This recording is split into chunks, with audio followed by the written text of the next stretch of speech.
If every character in your book sounds like you, that's a problem. If you stripped away all the dialogue tags from your manuscript and you can't tell which character is speaking, that's a problem. Dialogue can make or break your story. That's why I'm going to tell you 8 dialogue mistakes new writers typically make and how to fix them. Now, I will caveat that some of these mistakes can actually strengthen your writing when used intentionally. So how do you know when breaking the rules works and when it just makes you look like an amateur? If you're new here, my name is Brianna and I post writing videos every week on character development, world building, and other writing related things. I also make easy to use writing workbooks on my Etsy shop, so if you're interested, click the link in the description below and don't forget to hit subscribe to become a better writer. The first mistake is repeating obvious statements or events that the characters already know about. When characters remind each other of things they already know purely for the reader's benefit. So a weak example of this would be, Lyra, remember when we fought the shadow dragon in the Whispering Mountains last spring and you used your grandmother's enchanted blade to wound it? Of course, Kyle, that's when we discovered my royal bloodline and learned that only I could wield light magic. Your characters wouldn't actually talk like this because they live through these events together. If you need to remind readers of relevant backstory, you can quickly do so by using concise narrative prose instead of dialogue, and this will help you avoid bogging down the narrative pace of your story. Or if your scene involves a character who doesn't know this information and genuinely needs to know it, you can incorporate it into the dialogue organically that way. For example, Lyra touched a scar on her palm where the light magic had first awakened. The young mage in training, Marcus, watched her with wide eyes. Is it true you fought a shadow dragon? Marcus whispered.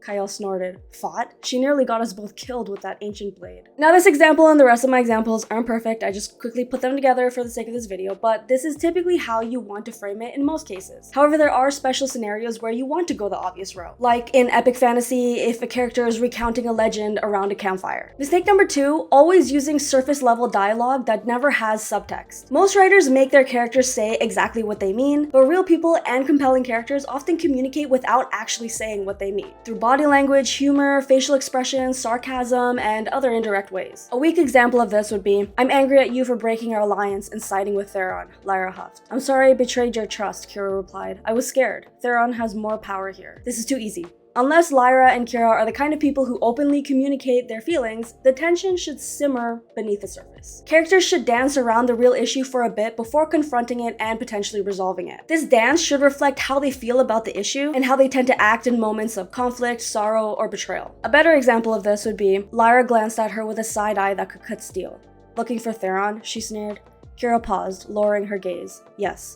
Nice to see you uphold some promises. She bristled but said nothing in response, only continued walking down the hall. Here, we still understand that Lyra is angry about the betrayal without her saying it outright, and it also shows that she becomes snarky and sarcastic toward the people who have hurt her. Kira knows she hurt Lyra, and her unwillingness to engage in the conversation reveals just as much as if she were to say it outright. Now, sometimes characters do say exactly what they mean, especially in high emotion scenes. A warrior confessing their love before the final battle might be devastatingly direct. Context matters here, so you need to decide which way serves your scene better. Mistake number 3 is mismatching your voice patterns. When you create a major character, sometimes even minor ones depending on how much presence they have in your story, you're building their personality, background, likes, fear, agendas. All of these elements create their voice. So when they speak, it should make sense that they speak that way. In a weak example, let's say the grizzled dwarf warrior says, like, I totally think we should check out that cave. It's giving me weird vibes though. Or the ancient elven sage says, yeah, no, that's not happening. I'm not about to deal with whatever's in there. Does it sound like they would speak that way? You want to give your characters distinct speech patterns based on their background, age, and personality. So some better examples might say, for the grizzled dwarf warrior, cave's worth a look. Something's off about it though. Short, clipped sentences, practical. That's how this dwarf speaks, and it makes sense because he's a grizzled dwarf warrior. Whereas the ancient elven sage might say, for centuries I have walked these lands, but never have I felt such malevolent energy from simple stone.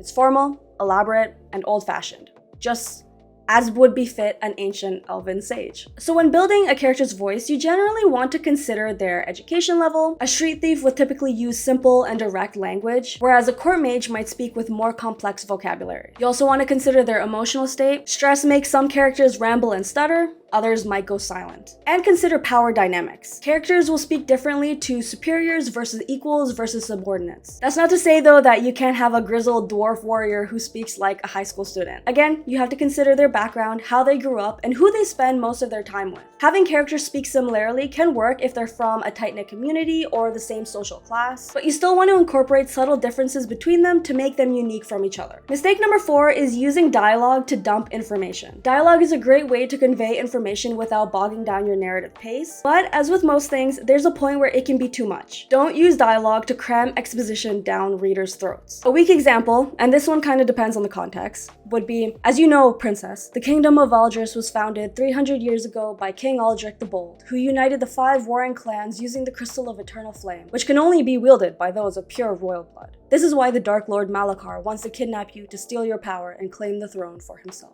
This is too much information at once. You want to spread it naturally across multiple scenes or lines of dialogue within the same scene. People don't monologue unless they're professors or mustache-twirling villains. One of the few scenarios where info dumping through dialogue can work, though, is if a character is recounting an ancient story, like as I mentioned in the first mistake. So this example can work, but it should be done sparingly. Long paragraphs of dialogue will slow down your story the same as long paragraphs of prose. A general rule of thumb would be to reveal information when it's emotionally relevant, break up exposition with action or conflict, use dialogue to reveal character, not just plot points, and break up expository dialogue with action tags or responses or questions from other characters. Mistake number 5, using too many dialogue tags. You've probably heard this one already. Too many dialogue tags slows down your pacing, breaks the reader's immersion, adds narrative distance, and weakens the impact of your writing. This usually happens if you use he said or she said with each line of dialogue, or the writer is trying to avoid using said and instead uses verbs and adjectives too often. A weak example of this would be, "We need to leave," she gasped breathlessly.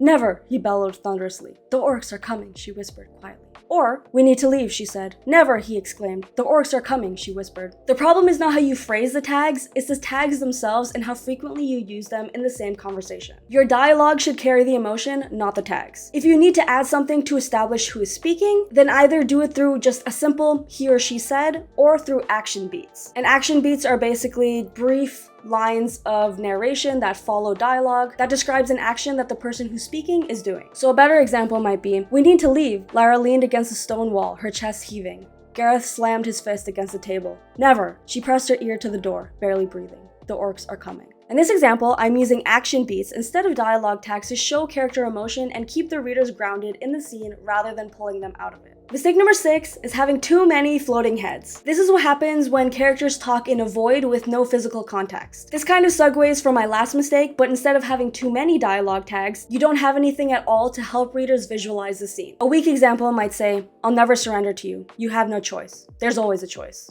Who's talking here? What's happening? Anchor your dialogue with action beats and setting details. So a better example might say, "Kira spat blood into the dungeon straw. I'll never surrender to you."